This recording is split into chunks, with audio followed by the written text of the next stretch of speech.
Assalamualaikum warahmatullahi wabarakatuh.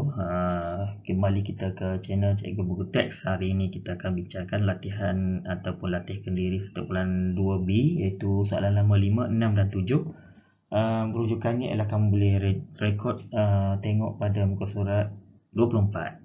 Jom cuba try. Okey, baiklah, seterusnya ialah soalan nombor 5. Macam biasa, seperti yang pertama sekali yang kita telah pelajari sebelum ni. Yang pertama, mesti kita baca soalan dulu. Iaitu Y berubah secara langsung dengan X. Dia minta kita cari nilai S dan nilai T. Okey, jadi yang pertama sekali, bila kita dah tengok soalan tu, ayat yang pertama dia bagi tahu situ ialah Y berubah secara songsang, maksudnya Y berkadaran dengan secara songsang dengan 1 per X. Maka kita buat dalam bentuk persamaan Y sama dengan K per X.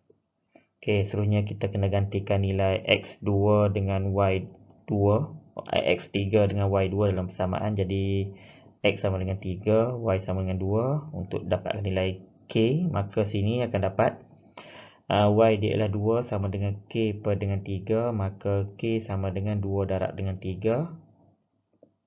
Maka K sama dengan 6. Maka kita pun boleh tulis baliklah. Sekali lagi, bila kita dapat nilai K, kita tulis balik dalam bentuk persamaan. Jadi Y sama dengan 6 per dengan X. Okey, seterusnya barulah kita tengok daripada jadual untuk dapatkan nilai-nilainya. Jadi sini ialah nilai Y dia ialah 1.5. Manakala nilai S dia ialah nilai X dia ialah X. Jadi Y 1.5 ganti nilai dia sama dengan 6 per dengan S. X tu diwakili oleh S. X tu diwakili oleh S. Maka seterusnya untuk dapatkan nilai S, jadi S sama dengan kamu kena tekan kalkulator lah untuk dapat jawapan dia. Jadi sini akan dapat 6 per dengan 1.5. Maka 6 bahagi dengan 1.5 akan dapat nilai dia ialah 4. Jadi S sama dengan 4. Okey, seterusnya untuk soalan yang seterusnya untuk cari nilai T. Okey, kita kena tulis baliklah persamaan dia. Y sama dengan 6 per X. Okey, yang sini ialah Y dia diwakili oleh T, maka T sama dengan 6 per dengan X dia diwakili oleh 5, maka 6 per 5. Maka kita boleh tekan kalkulator seterusnya 6 per dengan 5. Jawapan dia kamu akan dapat dalam bentuk perpuluhan. Akan dapat 1.2. Jadi T sama dengan 1.2. Okey, kamu boleh tulis dalam bentuk pecahan pun boleh terima. Ataupun kamu nak tulis dia sebagai T sama dengan 1 per 5. Ataupun juga kamu boleh tukar dia dalam bentuk pecahan tak wajar, kamu akan dapat T sama dengan 6 per 5. Jadi kamu pilih satu-satu saja. Pilih salah satu saja, maksudnya kamu pilihlah nak tulis bentuk pecahan pun boleh, bentuk puluhan pun tak ada masalah. Okey, selesai soalan nombor 5. Okey, baiklah untuk soalan B. Soalan B, maklumat yang diberi sini ialah Y berubah secara songsang dengan punca kuasa 2X. Jadi untuk tajuk perubahan, kita kena hati-hatilah dengan ayat ni yang beri. Okey, sama juga kita kena cari nilai S dan juga nilai T. Okey, jadi sini kita kena buat dalam bentuk hubungan ubahan dulu. Jadi Y berkadaran secara songsang dengan 1 per dengan punca kuasa 2X. Okey, macam biasa kita kena tulis dalam bentuk persamaan. Jadi Y sama dengan K per dengan punca kuasa 2 bagi X. Jadi nilai X dengan nilai Y, kita kena gantikan nilai yang ada di sini. Jadi X dia sama dengan, Y dia sama dengan 8, sama dengan K per dengan punca kuasa 2 bagi X. Okey, kita buat punca kuasa bagi 9 per 4. Okey, sini kamu akan dapat, bila tekan kalkulator, akan dapat K sama dengan 8 darab dengan punca kuasa 2 bagi 9 per 4. Yang ni kamu kena tekan kalkulator lah untuk dapatkan jawapannya. Jadi bila kamu tekan kalkulator, kamu akan dapat jawapan dia ialah 12. Okey, K sama dengan 12. Okey, seterusnya bila kita dapat dalam bentuk pemalar, maka kita ambil balik baris dalam bentuk persamaan. Jadi kita tulis balik Y sama dengan 12 per dengan punca kuasa 2X. Okey, jadi maklumat yang kita kena ganti nilai sekarang ni ialah Y dia ialah 2.4, kemudian X dia ialah mewakili S. Jadi Y dia 24 sama dengan 12 per dengan punca kuasa 2 bagi S. Okey, jadi nak dapat punca kuasa 2 bagi S. Punca kuasa 2 bagi S sama dengan 12 per dengan 2.4. Maka kita boleh tekan kalkulator. Punca kuasa 2 bagi S sama dengan 12 per dengan 24, kamu tekan kalkulator, kamu akan dapat jawapan dia ialah 5. Okey, jadi nak hilangkan punca kuasa 2 ni, kita kena kuasa 2 kan dia. Nah, untuk hilangkan punca kuasa, kita kena punca kuasa 2 ni, kita kena kuasa 2 kan dia di sebelah kiri kita.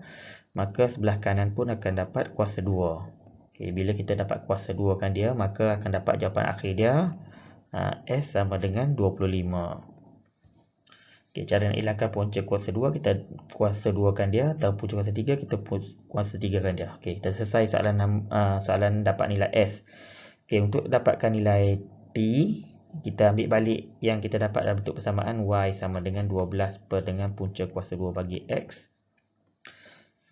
Okay, kemudian kita buat lagi Y kita diwakili oleh T. Okay, ni T ni. T sama dengan 12 per dengan punca kuasa 2 bagi 0.04.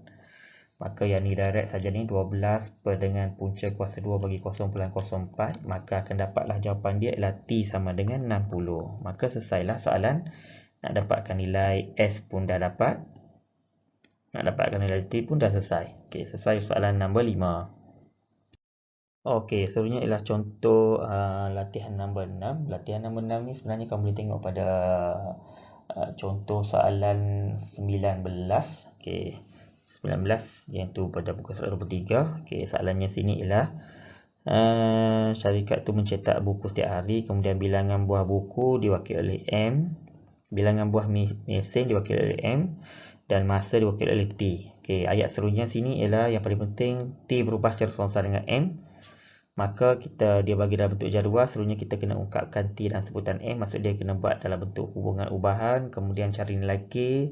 Kemudian barulah kita ganti nilai K dalam persamaan yang kita dapat. Yang kita dapat daripada hubungan ubahan tadi. Kemudian tentukan nilai P dan nilai Q, yang tu kena berdasarkan A lah, apa yang kamu dah dapat. Okey, kita tengok soalan A. Okey, soalan A kita kena buat dalam bentuk, okey, ayat yang diberi sini T berubah secara seonsang, maksud dia T berkadaran secara seonsang dengan 1 per M. Okey, tulis dalam bentuk persamaan T sama dengan 1 per M. K per M. Okey, T yang kita ada sini ialah T sama dengan 10. Ganti nilai. K per dengan M kita ialah 6. Maka kamu tekan kalkulator kamu akan dapat jawapan dia ialah K sama dengan 60. Maka barulah kita tulis balik dalam bentuk persamaan T sama dengan 60 per dengan M. Dan itulah dalam bentuk ungkapan T dalam sebutan M. Okay, selesai soalan A. Okay, soalan B ni contoh dia macam soalan nombor 5 tadi. Okey, nombor 5 tadi. Okey, sekarang ni kita tulis balik dalam bentuk ungkapan T sama dengan 60 per M. Okey, disebabkan P kita diwakili T kita diwakili oleh P, manakala M diwakili oleh 8, maka kita kena gantilah nilainya. Jadi P sama dengan 60 per dengan 8. Maka bila kita tekan kalkulator akan dapat 60 bahagi dengan 8 per dengan 8. Kita akan dapat 7.5. Ataupun dalam bentuk pecahan pun tak ada masalah lah untuk dapatkan jawapan. Okay, kamu tulis dalam bentuk pecahan pun tak ada masalah. Dapat 15 per 2. Okay, soalan seterusnya ialah kita cari nilai Q sekarang ni. Ambil balik yang kita dapat tadi ni. T sama dengan 60 per M. Okay, kemudian disebabkan nilai Q diwakili oleh M, manakala 4 mewakili T, maka kita pun ganti nilainya. 4 sama dengan 60 per dengan Q ialah M. Maka nak dapat nilai dia samalah. Sini kena guna kemahiran kalkulator kamu, ataupun saya tunjukkan pengiraan di sini. 60 per dengan 4. Maka Q sama dengan 60 per dengan 4. Kamu tekan kalkulator akan dapat jawapan dia ialah 15. Okey, selesailah untuk soalan nombor 6. Okey, baiklah, untuk seterusnya soalan terakhir. Yang ni pun seperti contoh 19 tadi. Okey, jadi kita boleh buat macam ni. Tempoh ayunan diwakili oleh T, kemudian dia berubah secara seonsang. Okey, secara seonsang ni dengan punca kuasa 2 graviti, itu diwakili oleh G. Okey, dalam eksperimen tu ayunan dia adalah 1.01 saat. Maksud dia T sama dengan 1.01.